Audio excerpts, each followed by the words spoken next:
Hello,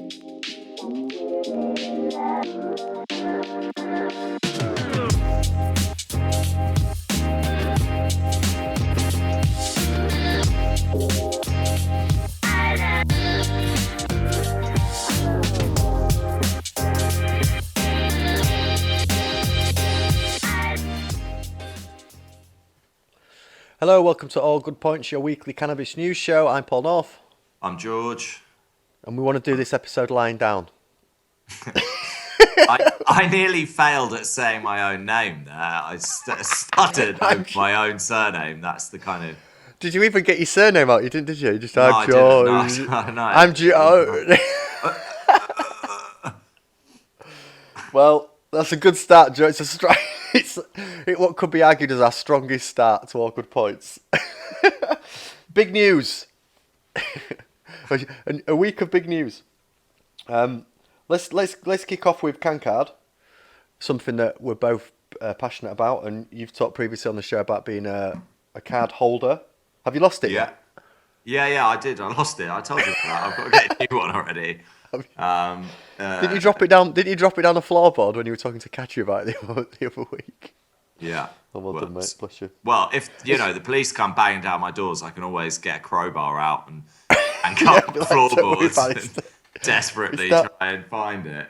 It's down there, lads. Honest. Yeah. It's going great though, Cancard. They've got 17,380 people have signed up. What a cracking start, and they've had some pretty good stats come back with regards to how effective it's been to deter arrests. Pretty positive start from Carly and the crew. Yeah, I think it's the best thing to happen to cannabis patients in the UK since the Alfie Dingley and Billy Caldwell campaigns. I think it's had a huge impact. It's going to have made its best part of 20,000 users all feeling safer as a result, all inching forward the dial on people being able to be more open about their use with friends and family, so people understand this issue better, and then hopefully more reform comes as a result of that. And, the number of Cancard users obviously considerably higher than the number of medical patients who are accessing a fully legal product under prescription. So I think it's actually doing more than the clinics in terms of helping patients and driving forward reform. Not to say that there's not great work being done through clinics and licensed producers and everyone else who's working hard to make this happen. No, for sure. Yeah, I've always felt that Cancard's got a huge amount of potential. And just to put that into context in terms of numbers, how many people are accessing clinics at the moment? A couple of thousand? Yeah, less than 5,000, probably more than 2,000. And Cancard have got 17,000 people sign up. Yeah, and, I mean, a huge potential with it, right? Because what's their estimated 1.4 million medical cannabis users in the UK, something like that. Polling's around 1.4 million. So nice one to Carly and the crew. I know it's going to keep growing and getting stronger and stronger as more people sign up. So that's pretty cracking. Well done, Carly and your team. Good stuff. The other story that caught our eye I find this one pretty amusing really. Mainly because the website that we got the story on is called The Daily Beast. That's a serious website, The Daily Beast. This was a story of Daily Beast before. No, is it like an American Is it a bit of a rag type paper thing? I don't know it that well, but I've read plenty of articles off there. It's just a hell of a name, isn't it? Yeah, The Daily Beast. So this was Biden, the Biden administration, basically sacking people for having previous cannabis convictions, which we've talked quite a lot in, I guess, over the past 2 months about the positive noises that are coming out of America and the States, and the possibility that exists under a Biden government for further reform. But this, what do you think's going in, George? Do you reckon this is just a bit of classic political hypocrisy around cannabis? Because Harris has said she smoked weed before, so it's a bit weird. Yeah, it's bad, but I'm not surprised because it's been a bit of a roller coaster with the American politics, because everyone on the Democratic nominees list had a progressive stance towards cannabis except for Biden. So Biden winning was a bit of a moment, where it was very clear that of anyone that could have won, he would have by far the most conservative and old-fashioned views about cannabis. But also, he was clearly the candidate that stood the best chance of unifying the party, beating the Republicans. So the excitement is around the Democrats being in power, and the fact that there are so many people within that party who support wider cannabis reform. But how are you supposed to put effective policies in place if you exclude everyone who uses cannabis? Imagine if we had the Democrats saying that they were going to do loads about, beating racism and improving, race relations and improving equality of opportunities, and then they were excluding any staffers who weren't white. It'd be pretty obvious that they're not then going to be doing anything useful. And also there's some quotes from the staffers saying that they were kind of misled about this, and I think a lot of them opened up about previous cannabis use, expecting that would be okay, in light of the fact that, they all came from states where it's legal, and the vast majority of Americans have legal access to cannabis now anyway. And so despite the federal prohibition, that they still let those states operate in, all around the US. And yet they're using the excuse of federal illegality to then deny equality of opportunities to drug users. So it's a real fucking kick in the teeth, to be honest. I feel really sorry for them. It's convictions, though, not use, in it. It's people that have been convicted. Yeah, but again, I'm not like I obviously I'm not supporting it. I think that's a bad move on their part, but it's not just people saying they've used it. No, but then what's the difference in this context? Yeah, no, yeah. I guess it's frustrating, but I think you're right to point out the Biden's, because didn't Biden say when he was asked about it during the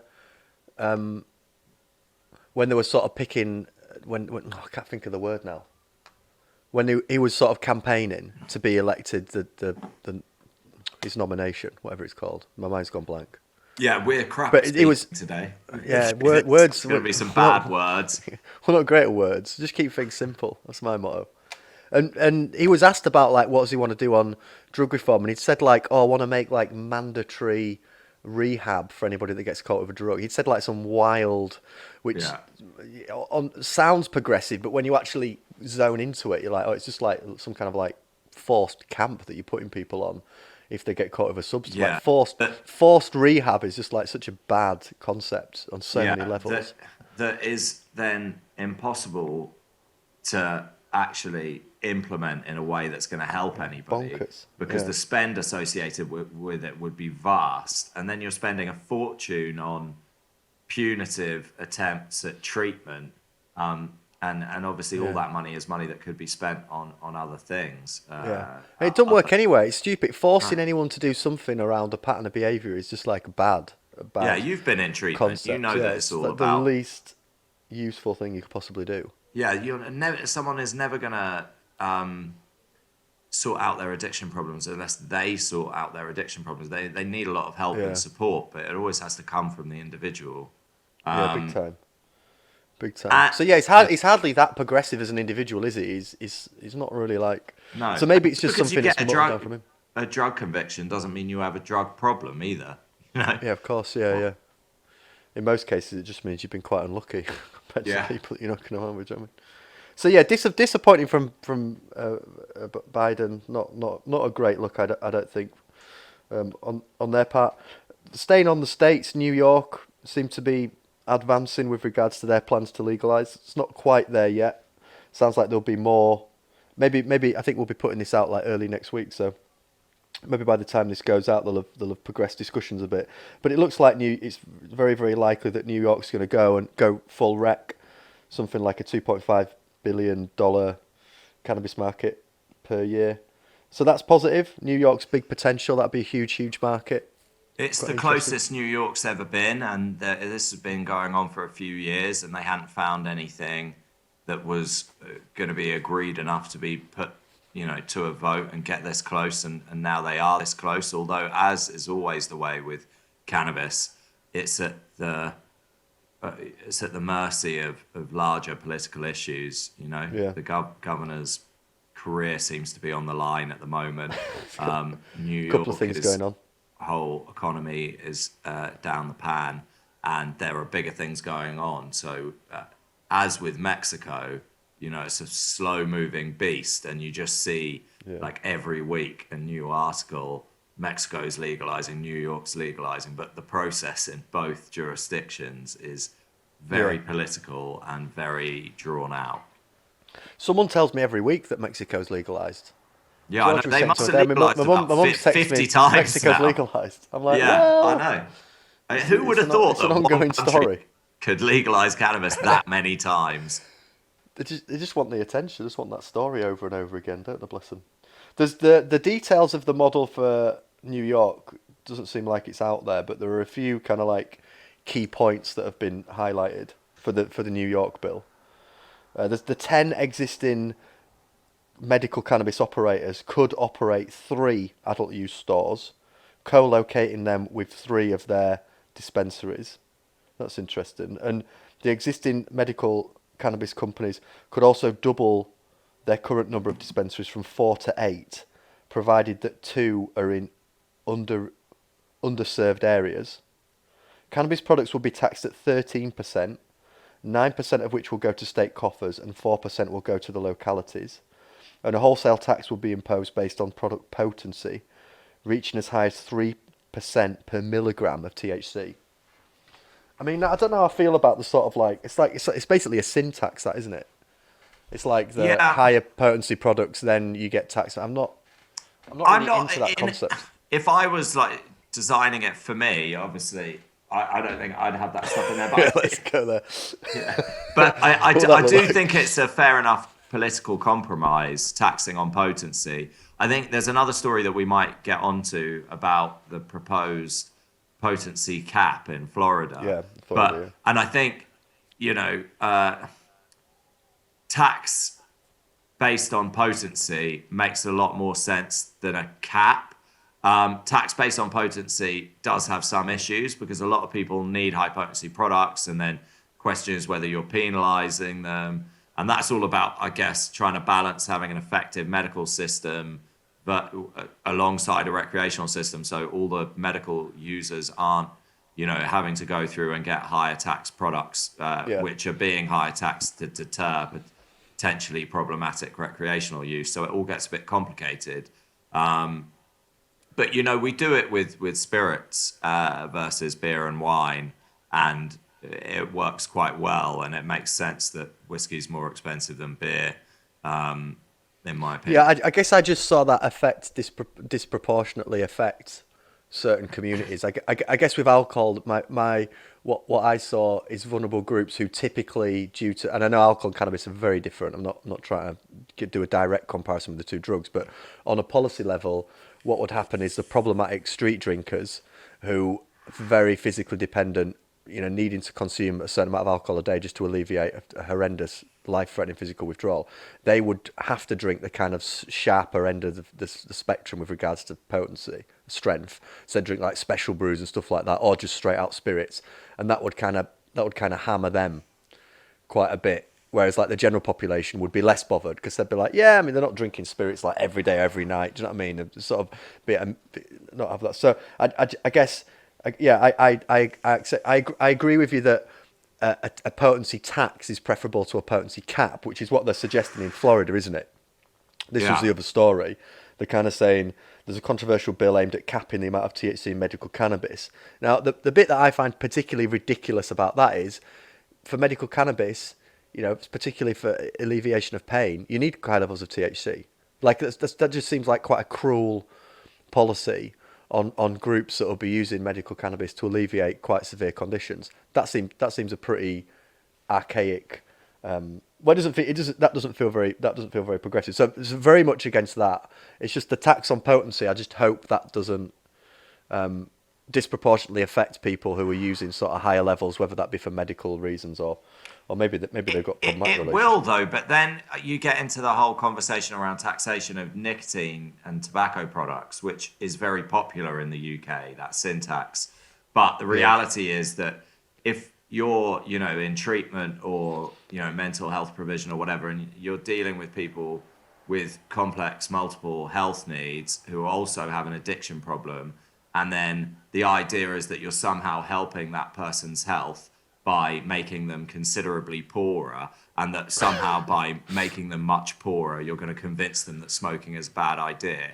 I'm not in agreement with that. Unfortunately, it's political reality that people would rather yeah, punish people who have habits that they don't think are good habits. But I don't agree with this idea that there's somehow some amazing public health benefit to making drugs really expensive and therefore making drug users poorer to try and force them into new lifestyle choices.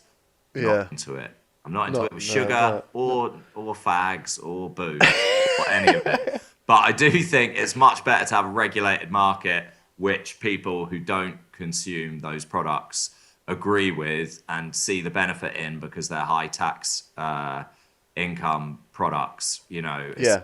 a fact of life, unfortunately. And I think here I've got attacked online by all sorts of cranks for talking about cannabis potency and stuff. But like, I think when you add in like the political landscape in the UK and the conservatism that exists in the UK, I think to see progressive reform here, when the debate here gets to like what does the market actually look like what are we doing with regards to tax, there will probably have to be quite a serious discussion around alleviating concerns of potency to appease people. So like I can imagine here in the UK that a tax, a potency tax would be supported to get people over the line. Do you know what I mean? Because I think what will happen is as we move further forward towards recreational here in the UK, there'll be lots of fear mongering from anti-cannabis groups around what's going on in the States with regard to potency, which is pretty much like the most popular products are the strongest, and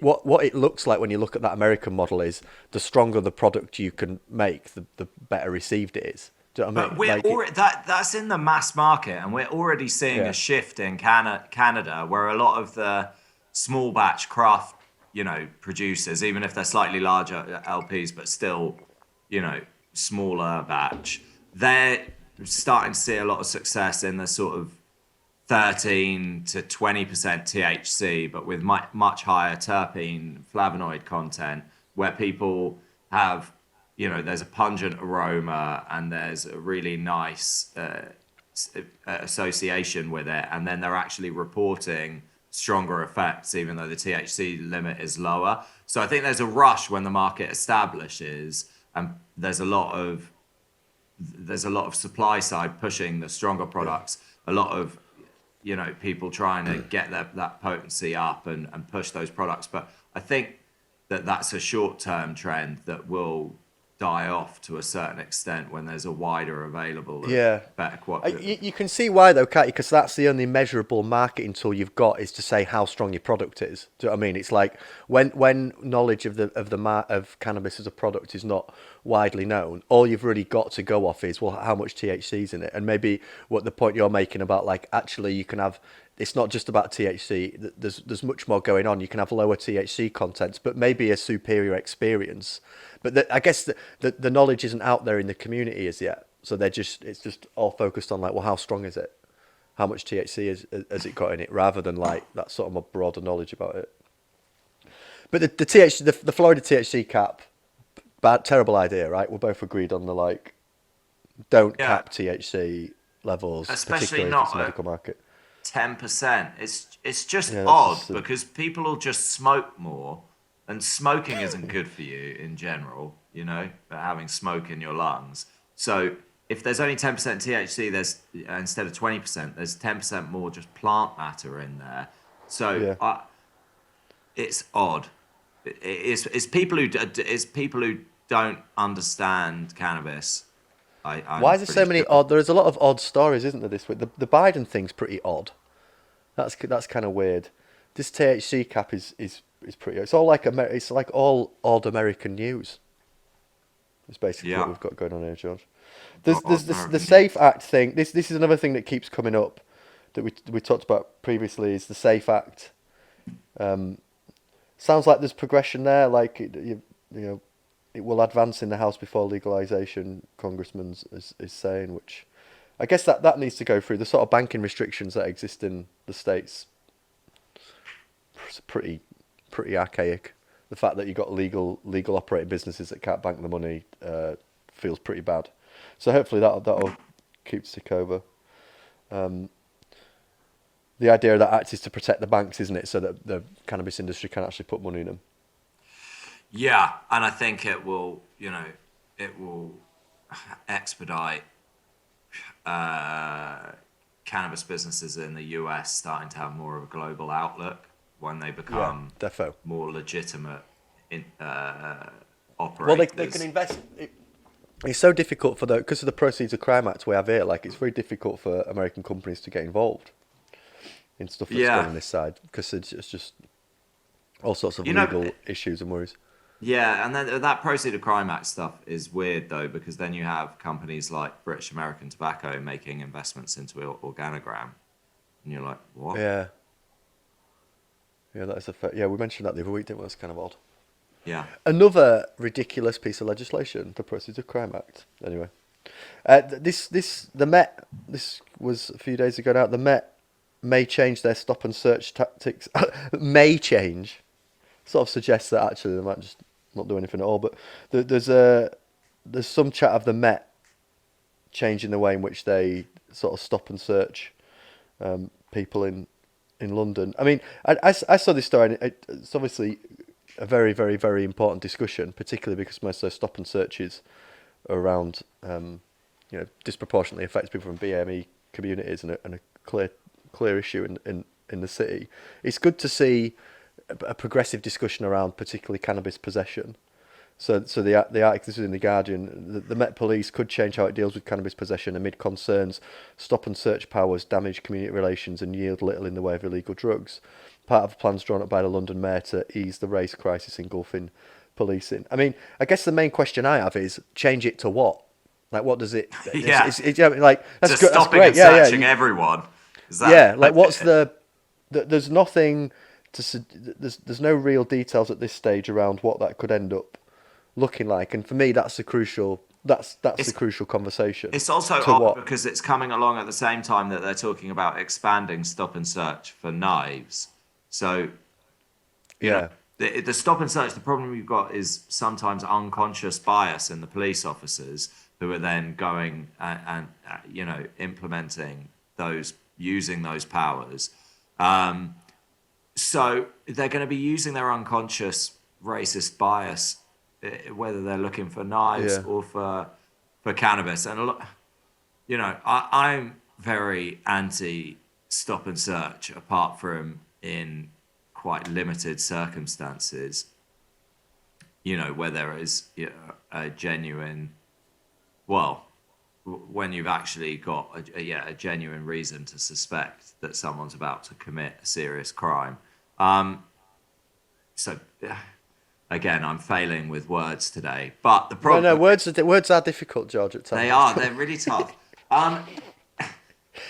God knows what's going on with the Met. They're a shambles. It's not been the best couple of weeks for them, has it? It's not been a great couple of weeks for them, has it? You wouldn't want to be on the PR team for the Met over the past few weeks. Hopefully, they will move towards binning this off, stop and search for cannabis, and hopefully Cancard can be a part of that. But there's still a lot of desire within the police force to have those powers, and there's still a huge amount of fear among the general public, partly warranted, around knife crime and violent crime more generally. So you've got this balance of loads of people saying, oh, we don't want such overbearing stop and search powers, which are being used in a very discriminatory fashion and having hugely negative impact on community policing. But then on the other side, you've got people saying, "Oh my God, because kids with knives around on the street everywhere, and why aren't the police just stopping all the kids and emptying out their pockets?" So it's difficult to see where it's going to go. Yeah. It is, and like I said, it just depends what, because really just stop doing it rather than changing it to something else. Like that would be I think the benefits of having good relationships with marginalized communities for policing considerably outweigh the benefits of being able to get the odd knife or the odd drug dealer from stop and search. Yeah. And I don't think a lot of people really think that sort of stuff through. But, you know, if you're looking at policing in really tense places like Northern Ireland or wherever over the years, like look at like Baltimore or Northern Ireland or somewhere like that, Yeah. you know, if police aren't trusted at all in a community, then even when there are the most serious offences, murders, nobody will come and say anything to the police for fear of reprisals from their neighbours and friends, and from fear of the fact that the police might not, you know, be looking for the real baddies, to put it really basic. Have you watched the Ripper? You watched the Ripper documentary on Netflix? No, About the Yorkshire Ripper. It's fantastic. Yeah, it's really, really, really. It's got loads of really old footage of like leads and stuff, and speaks to it. It's a really, really good piece of film, and even that, like it talked about in Chapeltown, where for years, because I'm like from Leeds, so it's particularly close to me, but like for years the police had been really heavy-handed in Chapeltown. Lots of busts, lots of arrests, like really sort of gone in on the communities there. And then when it came to like a horrendous series of murders, the community just wouldn't engage with them because they're just years and years of sort of like on the sharp end of it. They've just sort of sacked them off. But it was it's the same story in Northern Ireland with the people disappeared by the IRA and the attempt to you know look for people whose bodies were never found, who went missing during the Troubles, and just the impossibility of doing that after years of sectarian violence and very bad policing. But it's true. It's true in London as well. There are plenty of places. You know, I'm very reluctant to speak to the police about anything because of the way they police drug use. You know, and and there are communities around London where you know people don't talk to the police about anything. Full stop. And we need to try and fix that if we're going to be able to, you know, stop the most serious crimes. And that does mean going easy on some of the less important stuff. You know, the prioritization is essential for police. There are, you know, there are a huge number of drug users, a huge number of drug dealers, a huge number of violent men, a huge number of sex offenders and paedophiles, more than we can catch. So there is an important point for the police to focus their resources where they're most needed and not go around catching people in commission of petty crimes associated with drug use. Yeah. Agree to that, mate. Amen to that.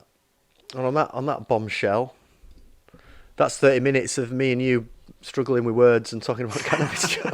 The least articulate episode of all. Just like, what's that thing? Oh, I don't know. Yeah, this where thing. People do stuff. We should just get signs that are like good or bad, and someone just reads the story, and it's just good or we should have had Catchy come on.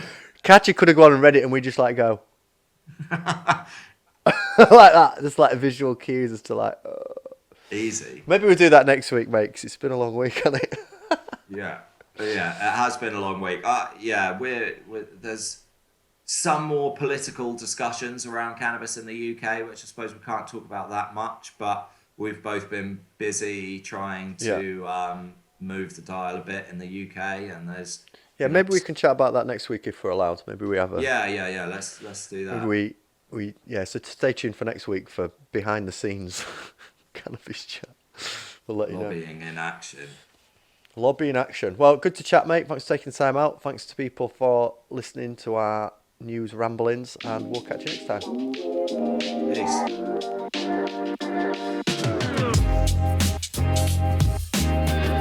Peace.